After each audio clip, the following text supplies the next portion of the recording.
Enjoy listening to this and other great podcasts from Jacob's Tent? Want even more content from us? Download the Jacob's Tent app today and gain access to the latest videos, teachings, and exclusive content all in one location. Stay connected and up to date with everything happening in the tent with the Jacob's Tent app, available on the App Store, Google Play, or wherever you find your apps. Well, Damascus has fallen, and this news is sending shockwaves throughout the Middle East, in fact, throughout the world. It's got a lot of people talking about centuries-old prophecies regarding the fall of Damascus, about Syria, about wars in the Middle East. We're going to talk about these things and how it affects you and I as followers of the Messiah. Welcome to the Weekly Scroll, sharing biblical thoughts on current events. Scroll through today's top headlines with Bill Cloud as he unravels the political and spiritual implications of the world we live in, all through the lens of Scripture. Now, be encouraged, be challenged, and be ready. Well, welcome once again to the Weekly Scroll, everyone. Several weeks ago, maybe even months ago now, I shared with our congregation, and on this platform as well, that I am convinced that we are in a season when God is humiliating his enemies and he's eliminating those who have incited his anger because they have opposed his people and his purpose. This thinking started to materialize as the news reported more and more leaders in Hamas and Hezbollah and even in Iran were beginning to fall. Some of them with the help of Israeli soldiers in the IDF or agents in the Mossad, or in the case of Iran's president, by a mysterious helicopter crash. Well, this weekend, the retribution or the reckoning, whichever word you prefer, I believe both of them apply, saw another name added to the list of fallen leaders from among those who oppose God's people. After 50-plus years of rule under the House of Assad, Bashar al-Assad, a ruthless dictator, had to flee Syria and seek asylum in Russia. Assad was forced to flee the country after a coalition of mostly radical Islamist groups swept across Syria and eventually capturing the country's capital city of Damascus. And that signaled the end of Assad's rule over the nation. This final offensive that, from my point of view anyway, seemed to come out of nowhere. At least those of us in the United States, it seems that way, because we've been preoccupied with our own internal strife. Well, anyway, this final offensive was the latest development in a civil war that has continued for almost 14 years now. And you may recall this Syrian civil war started during the Obama years, and it started in the wake of the so-called Arab Spring. In turn, the Arab Spring created an environment that gave rise to groups such as ISIS, and it provided the catalyst for basically what has culminated in the overthrow of Assad's regime. Now, on that note, Israeli Prime Minister Netanyahu had this to say: "This is a historic day for the Middle East. The collapse of the Assad regime, the tyranny in Damascus, offers great opportunity, but is also fraught with significant dangers." Netanyahu claimed that the fall of Assad's regime was a, quote, direct result of Israeli attacks on Iran and Hezbollah. He said this: "This collapse is the direct result of our forceful action against Hezbollah and Iran, Assad's main supporters. It set off a chain reaction of all those who want to free themselves from this tyranny and its oppression." The collapse of the Syrian regime has had impact upon Syria's security forces as well. And that is a fact that elicited this comment from Netanyahu. He said, "This also means that we have to take action against possible threats." This is Netanyahu speaking.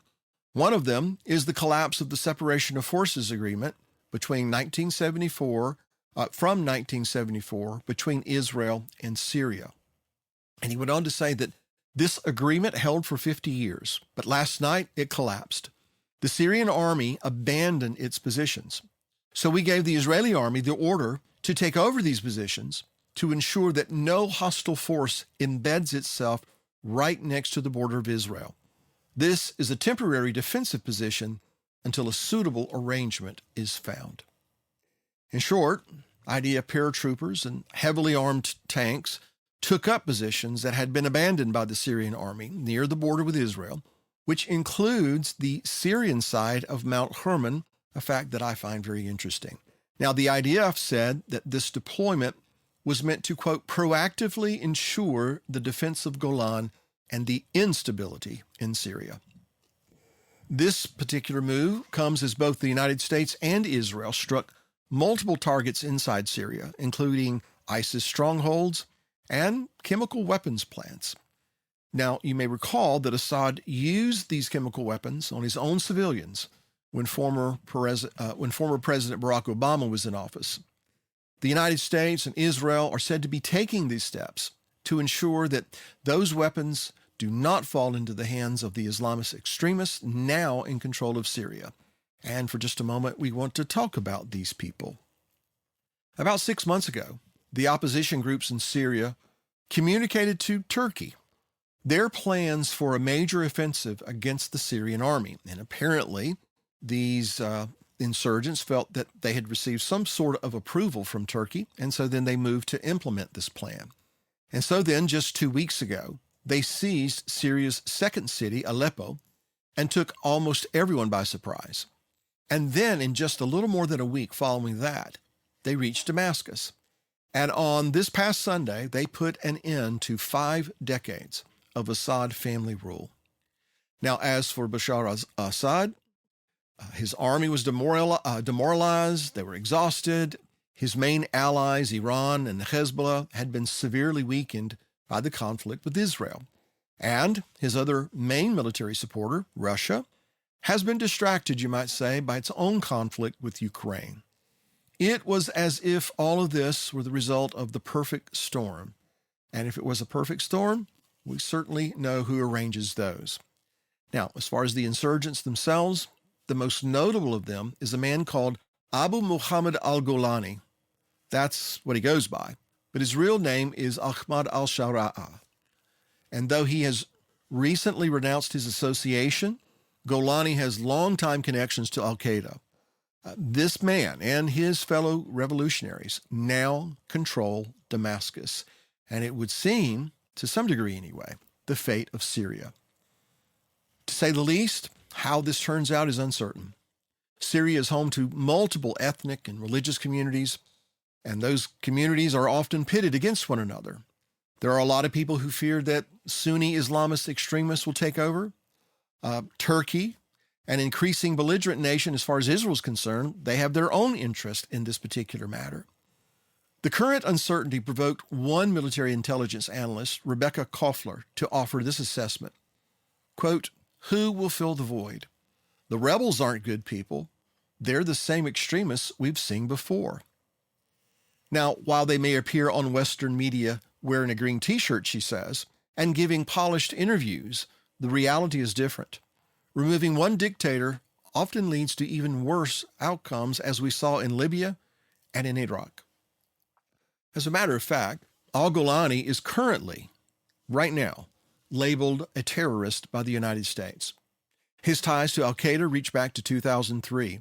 This man fought against U.S. troops in Iraq. He was involved with al-Qaeda when that terror group formed the extremist Islamic State of Iraq and Syria, better known as ISIS, led by Abu Bakr al-Baghdadi. Some of these names can really mess you up. Anyway, he doesn't sound like one of the good guys. His fighting force, Hayat Tahrir al-Sham, which is the Organization for the Liberation of the Levant, or it's called HTS for short. This fighting force includes many fighters who are jihadis, and this is the force that will most likely be a major player in the coming days. And I should also point out that this Organization for the Liberation of the Levant, that word right there, the Levant includes the land known as Israel. Now, in the U.S., leaders here in the U.S., leaders in Israel, have applauded the fall of Assad, but also have expressed grave concerns about who is actually going to lead the country moving forward. These concerns are, I would say, obviously valid.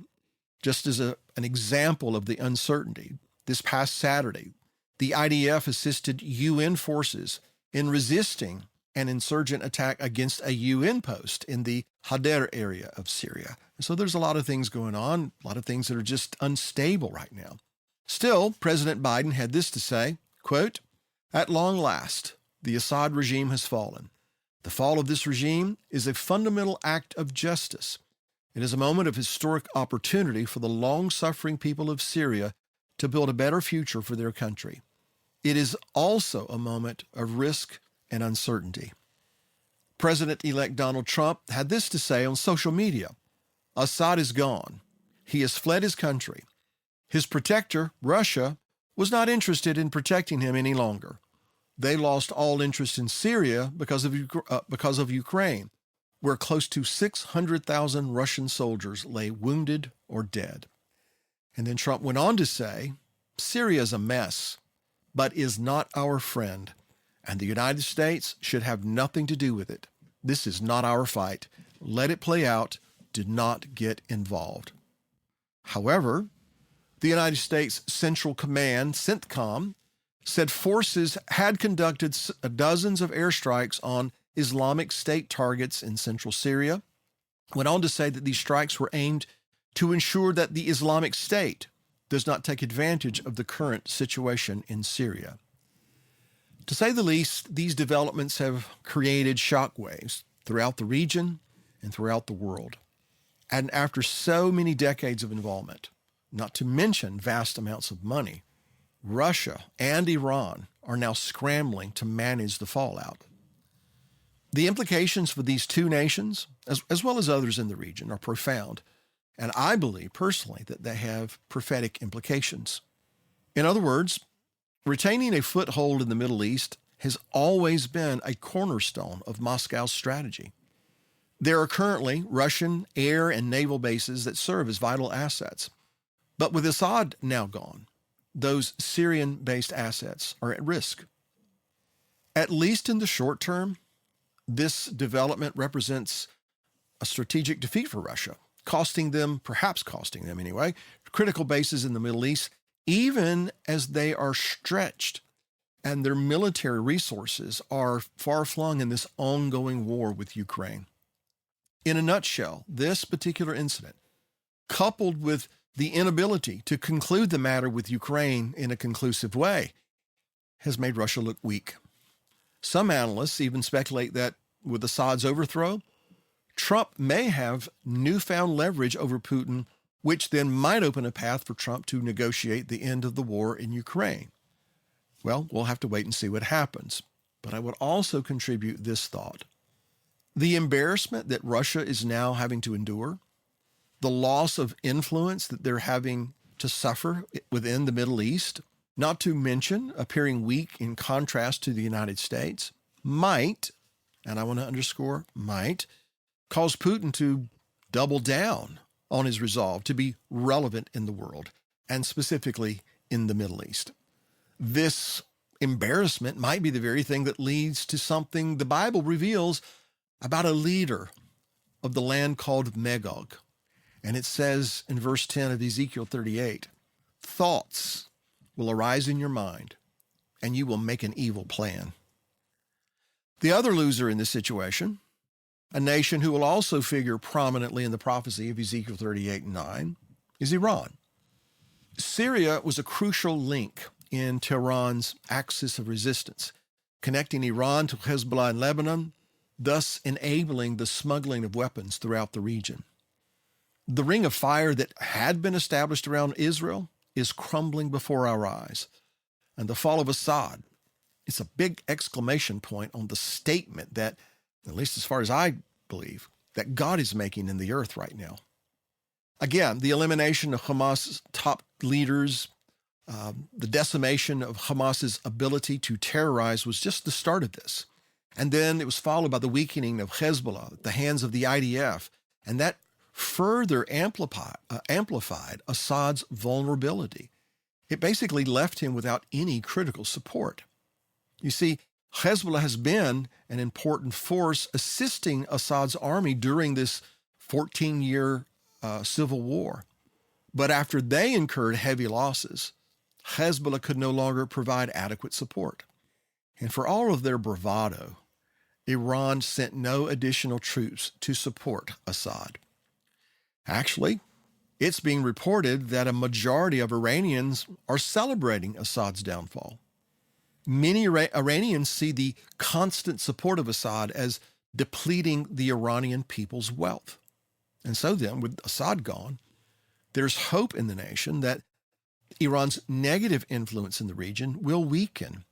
In other words, there are those in Iran who are hoping that tyrannical regimes such as Assad's are not the last to fall. Now, on that note, a prominent Israeli analyst feels that Assad's demise translates into a potential upside for both the United States and for Israel. We shall see, but I will say this.